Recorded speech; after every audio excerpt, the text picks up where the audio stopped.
Good evening, welcome to Tuesday's Midlands Today from the BBC. Tonight, angry protests, but council cuts are on the verge of going through.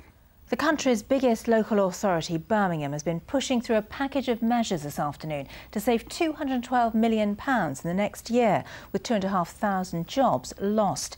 It's happened against a background of protests led by council workers. They picketed today's meeting and left the ruling Tory and Liberal Democrat grouping, a mirror of the coalition government, in no doubt about their strength of feeling.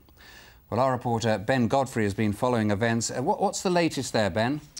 Well, Nick, the lights are on behind me, as you can see, and there will be for a few hours yet because the councillors are still debating. They've been doing it for 3 hours now over this controversial budget.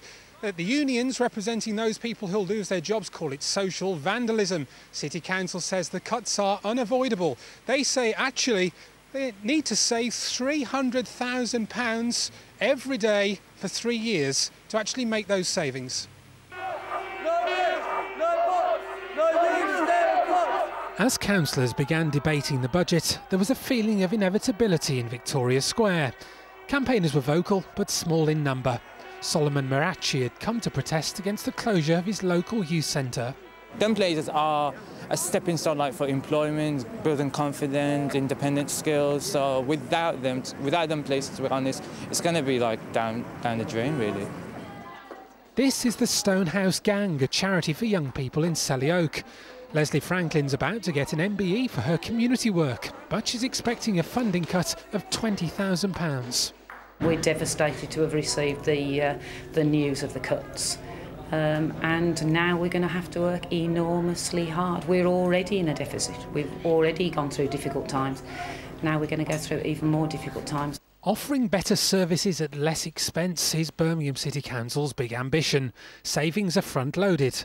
£51 million will go from the adults and communities budget. Some social care transferred to the private sector. Transport £16.8 million.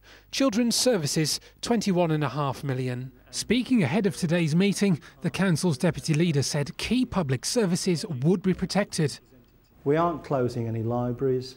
We're not closing any leisure centres or swimming pools. We're not closing any public toilets. Children will still go to school. The roads will still be lit. Rubbish will still be collected. And that is the important thing to get across. While the authority is freezing council tax, opposition parties are angry at the scale of job losses.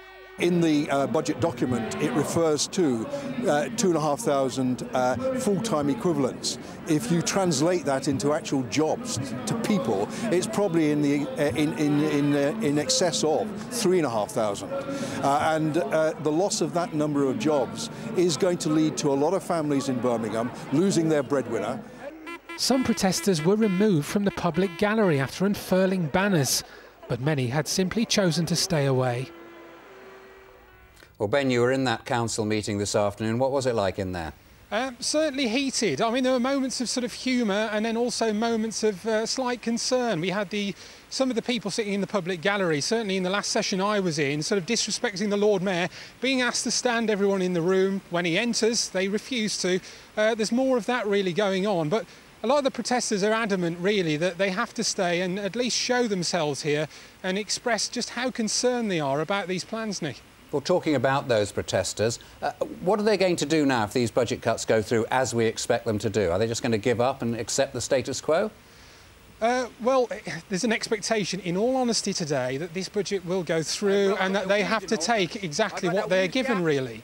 And basically, what they'll have... Excuse me, to stop it. Sorry, we've been interrupted here, but just to add that the cuts that are being made across the council will come in, they know that, and they will handle it. The unions are talking to the workers about possible industrial action, but it remains to be seen at this stage whether that will happen. Nick, back to you. OK, Ben, thank you very much for carrying on in such difficult circumstances. Indeed. Well, in neighbouring Sandwell, cuts of 31